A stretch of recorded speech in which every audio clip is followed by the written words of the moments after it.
அனைவருக்கும் என் அன்பான வணக்கம். காதல் ஒரு அழகான ஒரு உணர்வு இல்லையா?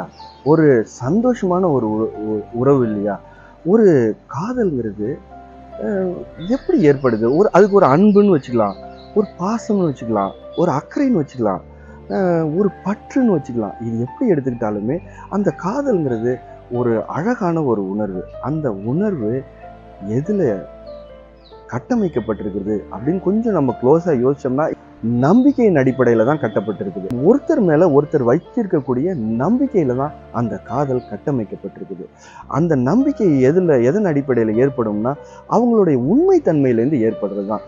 உண்மையற்ற விஷயங்களால ஒரு நம்பகத்தன்மை ஏற்படாது. நம்பகத்தன்மை இல்லாத ஒரு இடத்துல காதல் மலராது.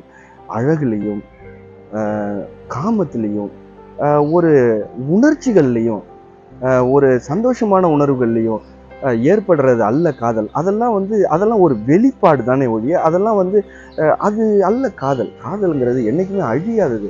ஒரு நம்பிக்கையின் பேர்ல ஒருத்தருக்கு ஒருத்தர் எந்த விதமான ஒளிவு மறைவுமே இல்லாத ஒரு பரஸ்பரம் ஒருத்தர் முழுசா தெரிஞ்சு வச்சிருக்கிற இருவருக்குள்ளதான் அந்த காதல் நிகழும். அந்த காதல் ஒரு ஆணுக்கும் பெண்ணுக்கும் மட்டும்தான் நிகழணும்னு அவசியமே இல்லை. ஒரு குருவுக்கும் ஒரு சிஷ்யனுக்கும் நடுவில் கூட அந்த காதல் நிகழும். ஆனால் எப்போ நிகழும்னா ஒருத்தர் முழுசா புரிஞ்சுக்கிட்டு இருக்கிறப்ப தான் அது நிகழும். ஒரு நம்பிக்கையின் அடிப்படையில் தான் அந்த நிகழும். நம்பிக்கை அழிஞ்சுதுன்னா எல்லாமே அழிஞ்சிடும்.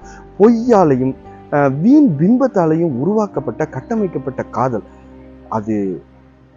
அது அழிஞ்சிடும். ரொம்ப நாளைக்கு தாங்காது.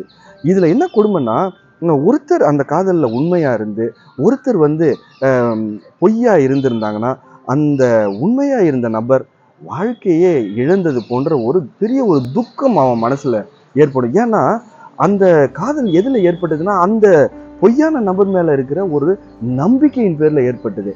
அவங்க தான் வாழ்க்கை. அந்த நம்பிக்கை என்ன நம்மளுக்கு கொடுத்ததுன்னா, அவங்க மேல ஒரு சந்தோஷம். இவங்க தான் எல்லாமே, இவங்க செய்யறதெல்லாம் தான் எனக்கு நல்லது, இவங்க நினைக்கிறதெல்லாம் தான் நல்லது, இவங்க பேசுறதெல்லாம் தான் நல்லது அப்படின்னு சொல்லிட்டு ஒரு குழந்தை ஒரு அம்மாவை எப்படி நம்புமோ அப்படி ஒரு நம்பிக்கையின் அடிப்படையில உருவானது தான் அந்த காதல். அந்த காதலை அந்த நம்பிக்கை அழியிறப்போ, சொல்லப்பட்ட விஷயங்கள் எல்லாமே பொய்ன்னு தெரியிறப்போ அந்த காதல் அப்படியே அழிஞ்சு ஒரு மணல் கோட்டை மாதிரி அப்படியே சரிஞ்சு போயிடும்.